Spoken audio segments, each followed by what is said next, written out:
बिस्मिल्लाहिर्रहमानिर्रहीम। अस्सलाम वालेकुम। कैसे हैं आप लोग? मैं उम्मीद करती हूँ आप बिल्कुल ठीक होंगे। अल्लाह पाक आपको हर तरह की बीमारी और परेशानियों से बचाए, आमीन सुमा आमीन। आज हम कुकिंग होम में आलू पालक के क्रिस्पी पकौड़ों की रेसिपी शेयर करेंगे, जो कि बहुत ही क्रिस्पी बनकर तैयार होते हैं और बहुत आसान तरीके से हम इसे बनाएंगे। तो चलिए रेसिपी बनाना स्टार्ट करते हैं।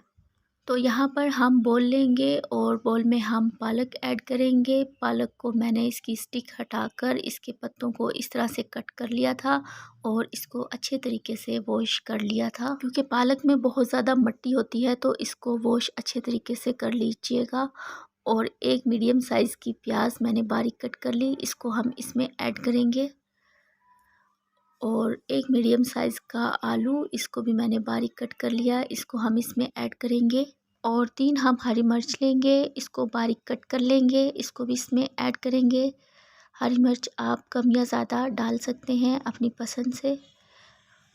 और लहसुन का पेस्ट लेंगे 1 टेबलस्पून, इसमें इसको ऐड करेंगे। इसका टेस्ट पकौड़ों में बहुत ज़बरदस्त आता है, आप इसको डालकर ज़रूर देखिएगा। और 1 टेबलस्पून हम इसमें मोटा मोटा कुटा हुआ धनिया ऐड करेंगे। और धनिए को आप हाथ से मसल कर भी इसमें ऐड कर सकते हैं, इस तरह से भी इसका टेस्ट बहुत ज़बरदस्त आता है।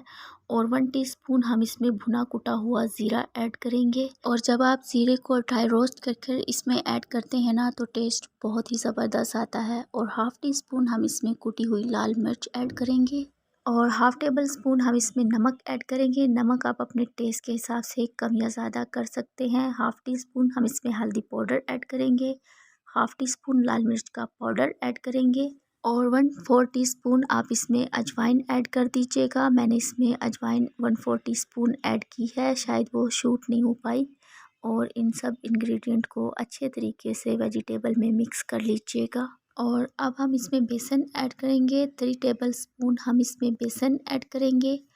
और पानी हम इसमें ऐड नहीं करेंगे, क्योंकि सब्जियों में पहले ही इतना पानी होता है कि इसमें पानी ऐड करने की ज़रूरत नहीं होती। और अगर आपका मिक्सचर गाढ़ा हो तो फिर आप इसमें 2 से 3 टेबलस्पून पानी ऐड कर सकते हैं। मुझे लग रहा है कि मिक्सचर थोड़ा सा पतला है, तो इसमें 1 टेबलस्पून बेसन मैं और ऐड करूँगी और इसको मिक्स कर लूँगी। और मैंने इस मिक्सचर में पानी बिल्कुल भी ऐड नहीं किया। और हमने इसमें बेसन बस इतना ऐड करना है कि इसके पकोड़े बन सकें। और आप लोग क्या करते हैं कि पकोड़ों में बेसन बहुत ज़्यादा ऐड कर देते हैं, जिसकी वजह से आपके पकोड़े बिल्कुल भी क्रिस्पी नहीं बनते। तो पकोड़ों का मिक्सचर हमारा रेडी है। और ऑयल को हम मीडियम फ्लेम पर गर्म कर लेंगे और पकोड़ों को हम इसमें ऐड करेंगे।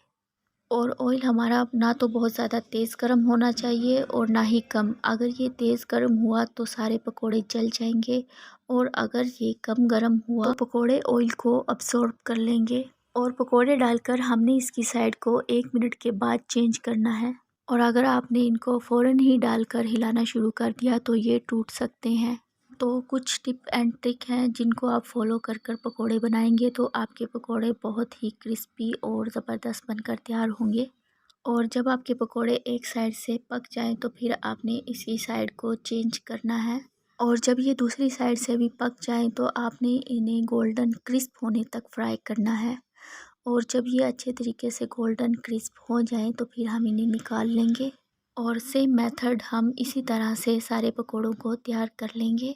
और आप देख सकते हैं कितना ज़बरदस्त पकोड़ों में कलर आया है और कितने क्रिस्पी बनकर ये तैयार हुए हैं। तो चलिए अब हम इन्हें सर्व कर लेते हैं।